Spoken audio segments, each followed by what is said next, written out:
Hello guys, तो आज के इस सेशन में हम बात करेंगे महात्मा बुद्ध पर।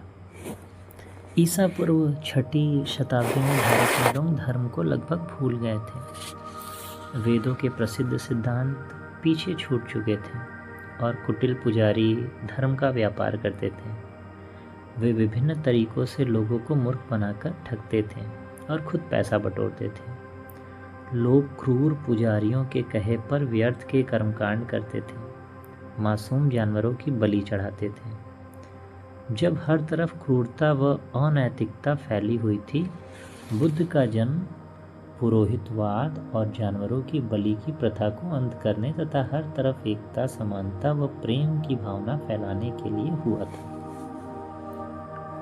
बुद्ध के पिता शुद्धोदन शाक्यों के राजा थे। बुद्ध की मां का नाम माया था। बुद्ध का जन्म 560 ईसा पूर्व हुआ था और उनकी मृत्यु 80 वर्ष की उम्र में 480 ईसा पूर्व हुई थी। अपने बेटे के जन्म के 5वें दिन राजा ने 5 ज्ञानी लोगों को नामकरण संस्कार के लिए बुलाया और राजकुमार को एक अच्छा नाम देने को कहा। उन ज्ञानी पुरुषों ने राजकुमार की जन्म की रेखाओं को परखा और कहा, राजकुमार यदि शासन करना चाहेगा तो राजाओं का राजा बनेगा, और अगर वह धार्मिक पथ पर चलेगा तो वह सर्वश्रेष्ठ ज्ञानी बनेगा।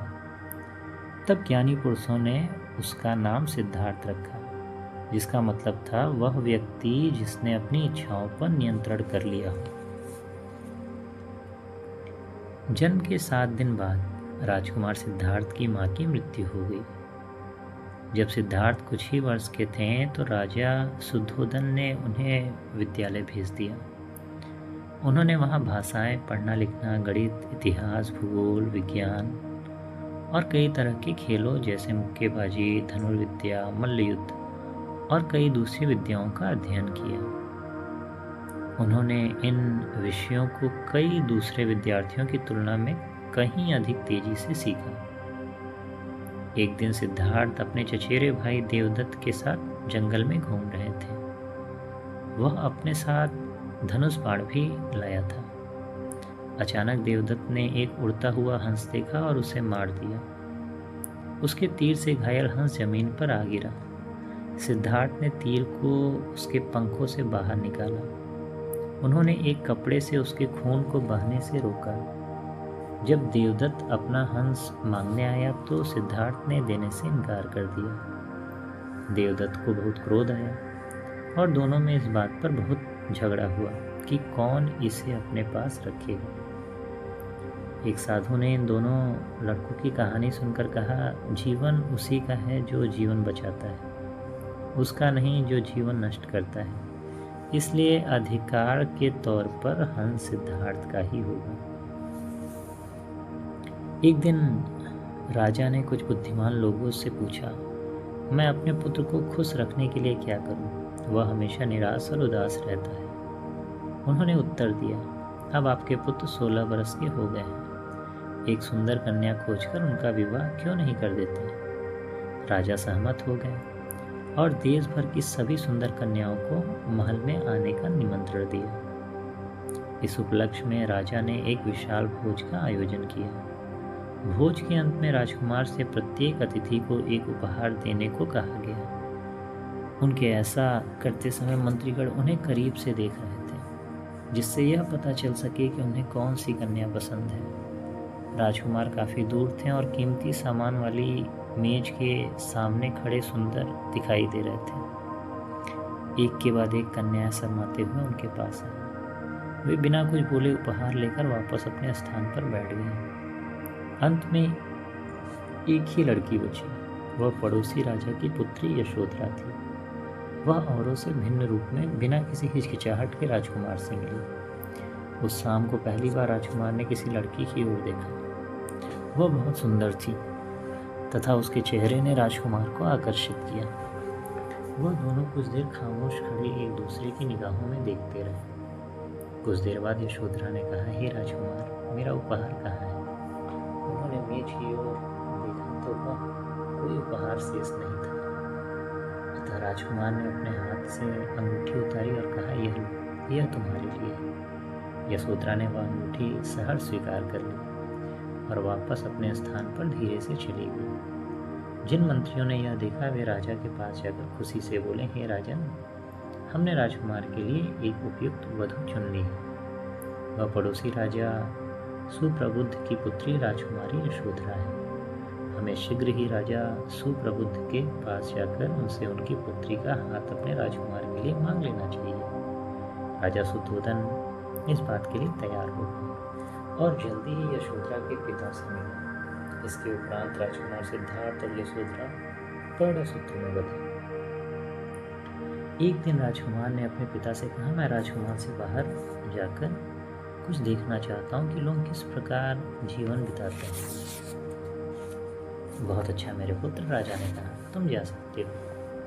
जब युवराज गलियों से गुजर रहे थे तो अचानक उन्होंने सड़क के किनारे स्थित एक पुरानी झोपड़ी से एक बूढ़े आदमी को निकलते देखा। उसकी लंबी सफ़ेद दाढ़ी और वह फटे पुराने चिथड़े कपड़े पहने हुए थे। उसके चेहरे की त्वचा सूखी हुई थी और उसमें झुर्रियाँ पड़ चुकी थी। चन्ना, वो क्या है? उन्होंने अपने सारथी से पूछा। वह झुका हुआ क्यों है? चन्ना, मुझे बताओ इसका क्या मतलब है? इस पर चन्ना ने राजकुमार को बताया कि यह एक बूढ़ा व्यक्ति है और यह जन्म से ही ऐसा नहीं है। अपने यौवन में यह भी हमारी तरह था और अब बूढ़ा होने के कारण इसकी ऐसी अवस्था है।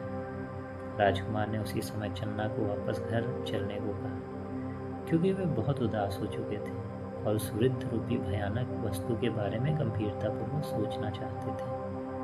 बूढ़े भिखारी के दृश्य ने उन्हें सारी रात बहुत तंग किया। दूसरे दौर में राजकुमार ने जमीन पर पड़े एक ऐसे व्यक्ति को देखा जो दोनों हाथों से अपने पेट को पकड़े हुए शरीर को ऐंठ रहा था। वह दर्द के मारे जोर से चीख रहा था। उसके सारे शरीर पर बैगनी रंग के चकत्ते थे और वह सांस लेने के लिए हाँफ रहा था। इस दृश्य ने राजकुमार को तनावग्रस्त कर दिया। सिद्धार्थ अब बहुत असंतुष्ट और अक्सर गहरी सोच में डूबे हुए दिखे गए। तीसरे दौरे पर राजकुमार ने कुछ लोगों को एक भीड़ को चिल्लाते हुए देखा। गली से आते देखा जिसमें 4 व्यक्ति अपने कंधे पर एक लकड़ी के तख्ते को लिए जा रहे थे। तख्ते पर एक दुबला पतला व्यक्ति शांत लेटा हुआ था। जिस व्यक्ति को ले जाया जा रहा था वह एक भूत की तरह लेटा हुआ था और कुछ भी नहीं बोल रहा था। जल्द ही भीड़ रुक गई और लकड़ी के तख्ते पर पड़े व्यक्ति को एक लकड़ियों के ढेर पर लिटाया गया और उसे आग लगा दी गई। आग उस तख्ते को और उसके शरीर को जला रही थी, लेकिन वह हिल भी नहीं रहा था। सिद्धार्थ ने पूछा, ये क्या है चन्ना? वह व्यक्ति वहाँ इतनी स्थिर क्यों लेटा हुआ है और वह अपने आप को जलाने क्यों दे रहा है? वह मर चुका है, चन्ना ने उत्तर दिया। मर गया? चन्ना, क्या सभी मरते हैं? हाँ मेरे प्रिय राजकुमार, सभी जीवित प्राणियों को एक न एक दिन मरना ही होता है। कोई भी मृत्यु को आने से रोक नहीं सकता, चन्ना ने उत्तर दिया। राजकुमार को इतना गहरा सदमा लगा कि वे कुछ नहीं बोले। उन्होंने सोचा कि यह तो बहुत भयानक वस्तु है जिसे मृत्यु कहते हैं, जो सभी को आती है, यहाँ तक कि राजा और रानियों को भी। क्या इसे रोकने का कोई रास्ता नहीं है? बहुत निराशा में उन्होंने चिंतन करना शुरू कर दिया। इस संसार में सबको एक न एक दिन मरना पड़ता है। किसी ने भी इस बात का पता नहीं लगाया कि इसे कैसे रोका जाए। इसे रोकने का कोई ना कोई रास्ता तो होगा। मैं इसका हल खोजकर पूरे संसार की मदद करूँगा। बहुत दिनों के चिंतन और निराशा के बाद सिद्धार्थ ने चौथी बार नगर का भ्रमण किया। जब वे एक बाग की तरफ जा रहे थे तो उन्होंने नारंगी रंग के कपड़े पहने एक प्रसन्न व्यक्ति को देखा। पूछने पर पता चला कि वह एक सन्यासी है और वह जीवन की सच्चाइयों को खोजने के लिए जीवन यापन करता है और उसने अपने जीवन का त्याग अच्छे कार्यों के लिए किया है। उसके बाद वे घर चले। गौतम बुद्ध अब राजकुमार ने घर छोड़ने का फैसला कर लिया। वे चुपके से अपने कमरे से निकले और चन्ना को जगाया और कहा कि वह उनके घोड़े कंथक को तैयार करे। अपने हाथ में भिक्षा पात्र लिए सिद्धार्थ दूसरे धार्मिक सन्यासियों की तरह भिक्षा के लिए गली गली और दर दर भटके। वे बहुत सुंदर, जवान, स्वस्थ और साफ सुथरे थे। वे बहुत विनम्रता और करुणा से बोलते थे। जंगल में साधना समय बिताने के बाद राजकुमार सिद्धार्थ गौतम बुद्ध के नाम से पहचाने जाने लगे।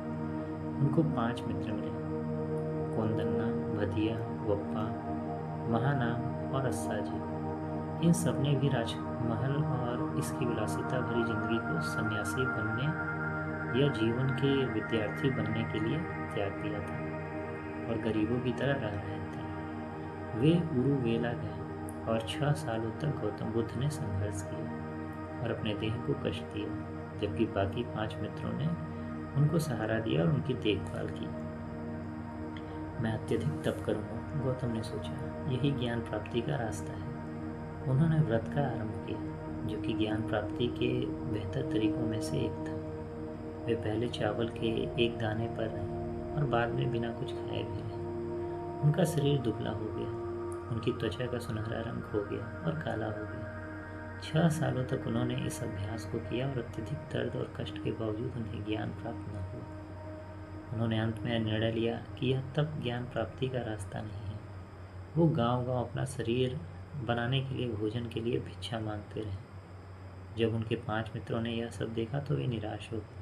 उन्होंने अपने वस्त्र और भिक्षा पात्र उठाकर चले गए। अब वे गौतम के साथ कुछ नहीं करना चाहते थे। गौतम आगे गया और बैठने और साधना करने के लिए उपयुक्त स्थान तलाश किया। उनको एक बरगद का पेड़ मिला और वे उसके नीचे पूर्व की ओर मुख करके बैठ गए। वह दिशा जो स्थिर मानी जाती है और कंपन और भूकंप से स्वतंत्र थी। पेड़ की तरफ पीठ करके आलथी पालथी मार के बैठने के बाद उन्होंने प्रण किया, चाहे मेरी त्वचा, मेरी नसें, मेरी हड्डियां ही क्यों न सड़ जाएं और मेरा जीवन रक्त ही क्यों न सूख जाए, मैं तब तक यहाँ से नहीं उठूँगा जब तक मैं सर्वोच्च ज्ञान न प्राप्त करूँ, जो चिरस्थायी खुशी की तरफ जाता है। गौतम गहरी साधना में लीन हो गए और सामान्य मनुष्य की समझ की सीमा से परे हो गए। उन्होंने संसार को वैसा ही देखा जैसा यह था, न कि जैसा ये दिखता है। जिस तरह से एक गरुड़ बिना थके सूर्य की ओर लगातार बढ़ता रहता है, उसी तरह उनका दिमाग तेजी से आगे और ऊपर की ओर बढ़ने लगा। जिस प्रकार ईंधन की कमी के कारण आग बुझ जाती है, उसी प्रकार उनकी सभी प्रबल और विनाशकारी इच्छाएं पूरी तरह से समाप्त हो चुकी थी। ज्ञान और सच्चाई के अद्भुत प्रकाश से ओतप्रोत बुद्ध बैठे हुए थे। उनके चारों तरफ का वातावरण शांत और चमकीला था और हल्की ठंडी हवा बोधि वृक्ष के पत्तों को उड़ा रही थी। करुणा से परिपूर्ण महात्मा वृक्ष के नीचे धर्म के गहरे चिंतन में बैठे थे और निर्वाण की संपूर्ण शांति में निवास कर रहे थे। बुद्ध की पहली शिक्षा को सच्चाई के पहिए को घुमाना कहा जाता है। यह प्रवचन उनके पहले 5 सन्यासियों को दिया गया था, जो उनके पुराने साथी थे। 5 सन्यासियों ने 2 चरम सीमाओं का त्याग करने की सलाह देते हुए बुद्ध ने अपना प्रवचन प्रारंभ किया। ये चरम सीमाएं थीं इंद्रिय सुखों में लिप्त होना और अपने शरीर को कष्ट देना। उन्होंने अधिक इंद्रिय सुखों से बचने की सलाह दी, क्योंकि ये तुच्छ और सांसारिक कार्य हैं, आदर्श नहीं है और आध्यात्मिक विकास में असहायक है। दूसरी तरफ शिक्षा शरीर को कष्ट देना पीड़ादायक है, आदर्श नहीं और वह भी आध्यात्मिक विकास में असहायक है। तब बुद्ध ने उन 5 सन्यासियों को 4 आदर्श सत्य बताए। ये है पीड़ा का सत्य, इसके कारण, इसका अंत और इसके अंत का रास्ता। इस संसार में सब कुछ दुख व पीड़ा से भरा हुआ है और इसका कारण प्रबल इच्छाएं हैं। दुखों का अंत ही निर्वाण है तथा दुखों का अंत का रास्ता इन आदर्श अष्ट मार्गों से होकर जाता है। बुद्ध ने कहा कि इन 4 सच्चाइयों को जानने के बाद ही उन्हें ज्ञान की प्राप्ति हो। हे भिक्षुकों, जो ज्ञान मैंने तुम्हें दिया है, तुम इसे गहराई से सीखना, विकसित करना और लगातार इसका अभ्यास करना, ताकि जीवन में पवित्रता स्थापित की जा सके और संसार के कल्याण और खुशी के लिए इस्तेमाल की जा सके। और हे भिक्षुकों, ये शिक्षाएं क्या हैं? ये संपूर्ण मनस्थिति के 4 आधार हैं, 4 सही प्रयास हैं, 4 शक्ति के अवयव हैं, 5 तत्व हैं, 5 शक्तियाँ हैं, ज्ञान प्राप्ति के 7 तत्व हैं और आदर्श अष्टमार्ग हैं। हे भिक्षुकों, ये शिक्षाएं हैं जिससे मैंने प्रत्यक्ष प्राप्त किया, जिससे मैंने तुम्हें अवगत कराया है इन्हें तुम्हें गंभीरता से सीखना चाहिए, इन्हें विकसित करना चाहिए और लगातार अभ्यास करना चाहिए ताकि जीवन में पवित्रता स्थापित की जा सके और संसार के कल्याण और खुशी के लिए इस्तेमाल की जा सके। महात्मा बुद्ध ने भिक्षुकों से कहा, इसलिए हे भिक्षुकों, मैं तुम्हें सलाह देता हूँ, सभी मिश्रित वस्तुओं को नष्ट होना पड़ता है। सच्चाई से कोशिश करते रहना। तथागत के परिनिर्वाण का समय आ गया। अब से 3 महीने बाद तथागत पूरी तरह से समाप्त हो जाएंगे। जैसे ही महात्मा ने धातु का काम करने वाले कुंदा नामक व्यक्ति द्वारा दिया हुआ भोजन किया, उनको एक भयानक बीमारी ने आ घेरा। दस्त हो गई और तीव्र और खतरनाक दर्द होने लगा, लेकिन महात्मा ने उन्हें सावधानी से बर्दाश्त किया। महात्मा बुद्ध ने आदरणीय आनंद से कहा, आओ आनंद, कुशीनारा चले। और आनंद से उत्तर दिया, जैसे आपकी इच्छा भगवान। तब महात्मा बुद्ध सन्यासियों से एक बड़े समुदाय के साथ हिरणवती नदी के अंतिम छोर तक गए। वहां से उपवतन के साल वन के तरफ रवाना हुए, जो कुशीनगर के पास ही था। वहां पहुंचने पर उन्होंने आनंद से कहा, आनंद, कृपया 2 साल वृक्षों के बीच में मेरे लिए एक बिस्तर तैयार करो, जिसका सिरहाना उत्तर दिशा की ओर।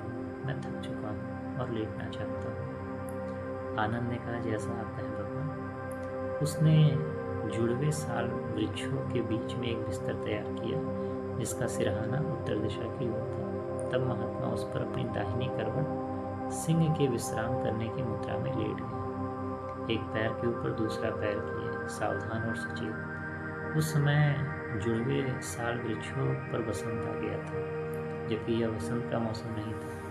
उन्होंने श्रद्धांजलि के रूप में तथागत के शरीर पर फूल बरसाए। नैसर्गिक चंदन चूड़ आकाश में श्रद्धांजलि के रूप में तथागत के शरीर पर बरसाया गया। नैसर्गिक संगीत आकाश में बजने लगा और नैसर्गिक गीत आकाश में तथागत की श्रद्धांजलि के रूप में गाए गए।